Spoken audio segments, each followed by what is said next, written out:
What's up, everybody? I'm Benji Studt from Palm Beach County's Environmental Resources. Today, I am so excited. This is my favorite adventure in the Palm Beaches. I've got a whole group of friends with me today, and today we are going from source to sea. Only in the Palm Beaches can you go from the black water of the wild and scenic Loxahatchee River all the way to the blue water right at the Jupiter Lighthouse, where these Gulf Stream waters come in and flood the inlet with this beautiful crystal clear water. We're going to explore it all today, and I can't wait to show you guys what makes the Palm Beaches so special. You guys ready? Oh yeah. Let's go.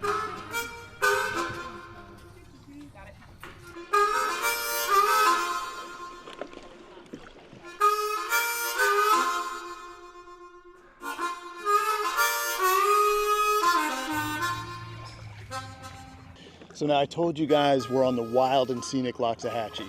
This is one of only 2 wild and scenic rivers in the state of Florida, right here in Jupiter in the Palm Beaches. One of the reasons that I love this place is because there is so much history in the land here. Today we're going to paddle past these cypress trees that are going to look like a dinosaur is going to come out from behind them, hundreds and hundreds of years old. We're going to pass one of the pioneer homesteads of Trapper Nelson. He's kind of one of these famous characters of the Loxahatchee, and we'll tell you all about him. And then of course there's thousands of years of Native American history on this river as well.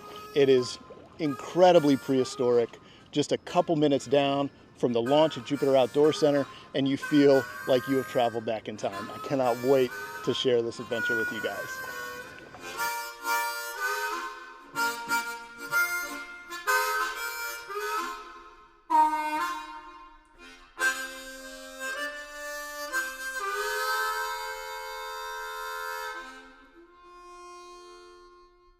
All right, so we're only about 5 minutes from the launch, and we've hit the first dam of 2 here in the river that we have to portage over.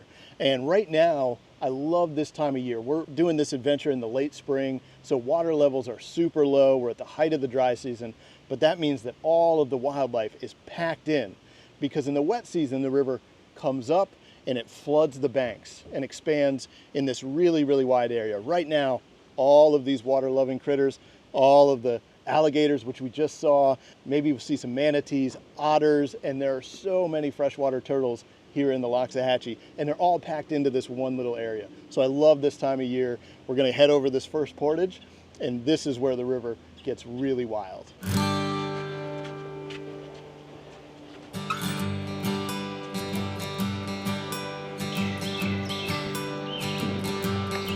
So I don't know if you guys heard that, but we just had a couple of red-shouldered hawks cruise right over us. We're underneath this cypress canopy, and these trees are 100 feet tall. So even when it's a little warm out, the paddle here on the river is really, really comfortable.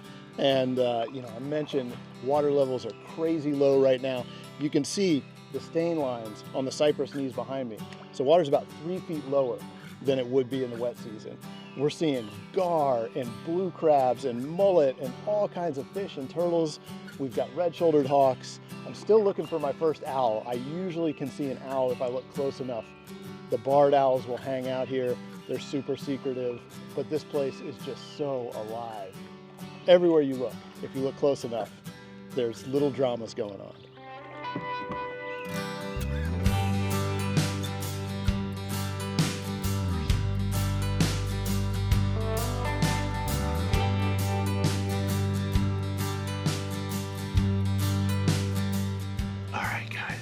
So this is so cool. This is the wild stuff that you can see on the river that most people, they just paddle right past. What we have here, this is a brown water snake, okay?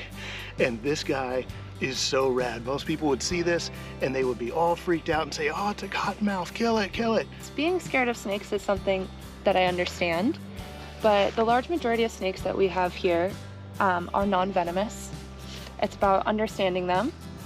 They're great at prey control. So what they're going to do is they're going to help control populations of fish, of other species of snake, are going to help control rat and other rodent populations, lizards, amphibians like frogs. If we didn't have things like snakes, these populations would get totally out of control. So with snakes, we're not only doing that, but they also go after easier prey. They help remove disease out of populations by going after the sick and the weak so that they're not reproducing more sick and weak animals.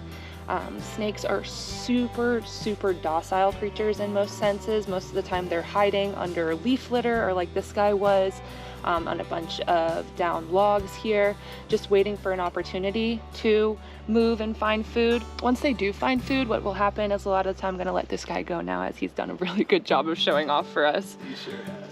Once they eat, you know, they're gonna actually take a lot of time to lay down, digest, and rest. So they're not gonna move around a lot after they get that meal, and then they might not get another opportunity for a month or so. So rad. Only in the wild Palm Beaches.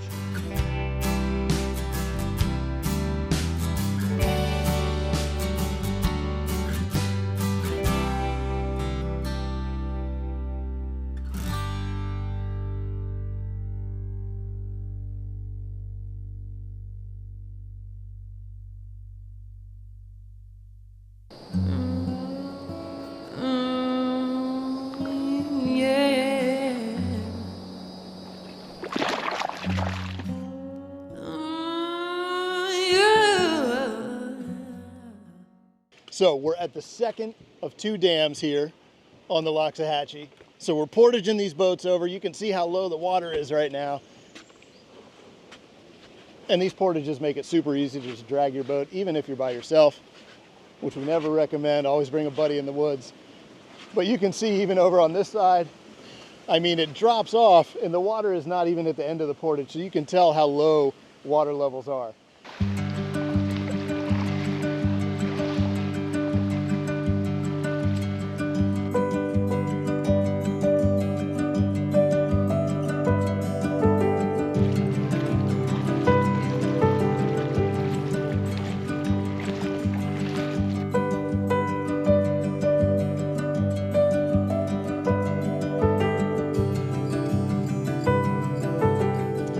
All right, so we've just put our boats in on the downstream side of the second dam here on the Wild and Scenic Locks. And right behind me, this is a great visual that shows why the Loxahatchee River needed restoration. And that is because one of the biggest things that the river struggles with is freshwater flows, especially in the dry season right now. Because we all live here in this beautiful place, we've installed this canal system that shunts water away when it rains and flows it into the ocean. But I'm really excited to say that Palm Beach County has restored hydrologically our natural areas, as well as a lot of our other partners, state agencies, South Florida Water Management District. And so what that has shown us is we can restore water levels in the swamps that feed this river, and we've actually been able to restore flows to the Loxahatchee River during the dry season. We're gonna see some of the effects of this starvation of fresh water as we get further downstream, where the mangrove habitat, this brackish water and estuary habitat, has crept up and overtaken some of this beautiful cypress habitat. But like I said, you know, it shows that nature is resilient. You know, this river 25 years ago really struggled every dry season, but because of the restoration efforts of and our partners, we've been able to see freshwater flows restored and the health come back to this river system.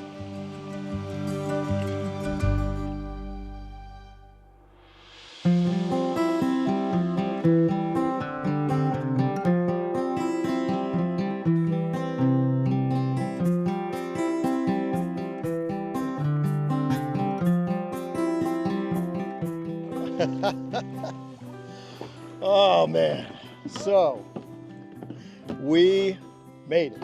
All right, so we've made it to Trapper Nelson's, and this is a historic site within Jonathan Dickinson State Park. That trip was amazing, but a little bit about Trappers. There's a reason why this site was preserved by the park when it became a state park, and that's because without this man, who was known as the Tarzan of the Loxahatchee, Jonathan Dickinson State Park would not exist.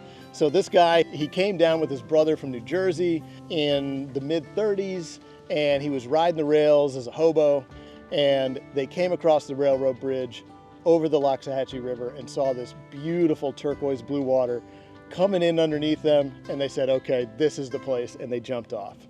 And you know, through time and decades, Trapper came here, he made his home here, right on the banks of the Loxahatchee River. He ran a zoo and brought fancy ladies up who visited Palm Beach to his safari zoo here, where he would keep animals that he trapped, Florida panthers and bobcats and alligators and otters.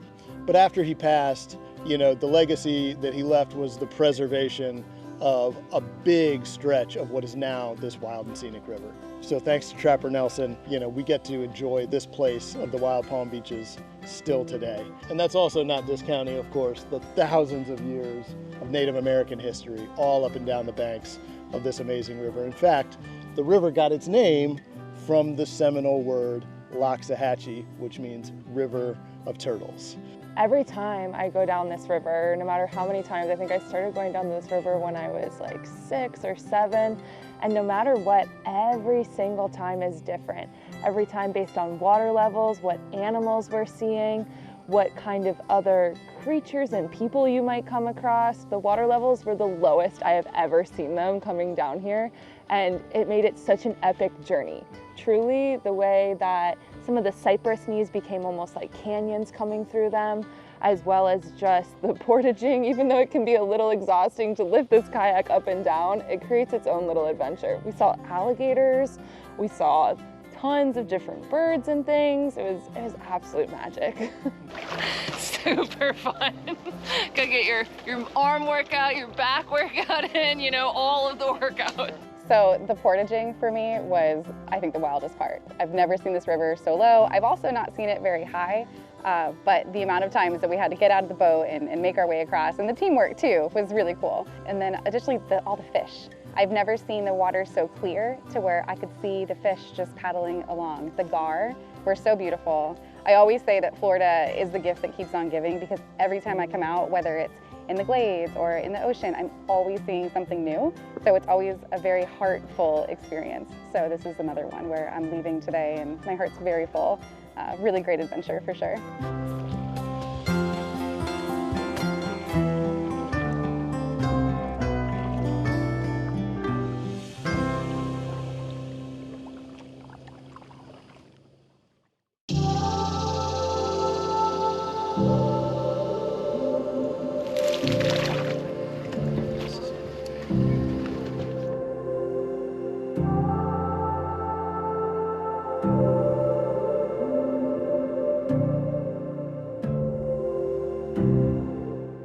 All right, so we have got picked up by the Jupiter Outdoor Center crew. We're on the Love Street Outdoor pontoon boat here. It feels so good, wind in the face. But this is where, in this part of the river, we transition from a freshwater habitat that's dominated by cypress trees, and you can see some of the palms behind me and other species like pond apple, into a mangrove habitat, which is more representative of an estuary habitat where salt water is starting to come in. So mangroves, the misconception is they don't need salt to survive. They're just really poor competitors with some of these freshwater species like cypress trees and some of the other freshwater swamp trees. But what you can see behind us is we have cypress trees that have died off. And some of these palm trees that are behind us, you can see the fronds are really, really small and they're yellowing. And that is because they're being stressed by salt water. So two things are happening with the Loxahatchee. You know, we talked about how it's starved for freshwater flows in the dry season because of development that has surrounded it. And then also we have sea level rise to contend with, and that is pushing this saltwater lens further and further upriver. And so it's bringing this mangrove habitat further and further upriver. Now, the really cool thing about the restoration that we've done in the Palm Beaches, within all of the natural areas and public land that make the Palm Beaches so special, is we've started to restore that freshwater flow so that hopefully we can stabilize this creep of this mangrove habitat upriver into this freshwater habitat. And so we've got a lot of work to do, but the river is responding, and that's the really beautiful thing about restoration, is if we just give nature a chance, it's unbelievable how resilient these habitats are.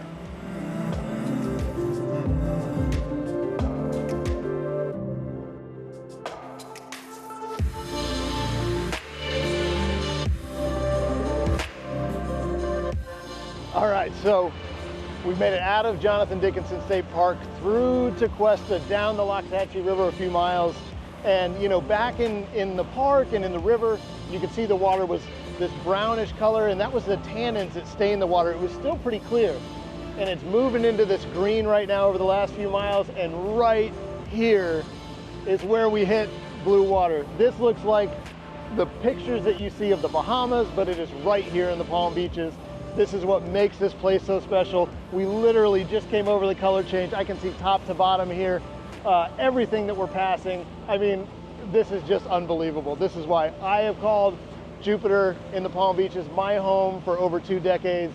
It is why all kinds of folks come to visit. It is to see this incredible, incredible water that is right here around the Jupiter Lighthouse and the Loxahatchee River.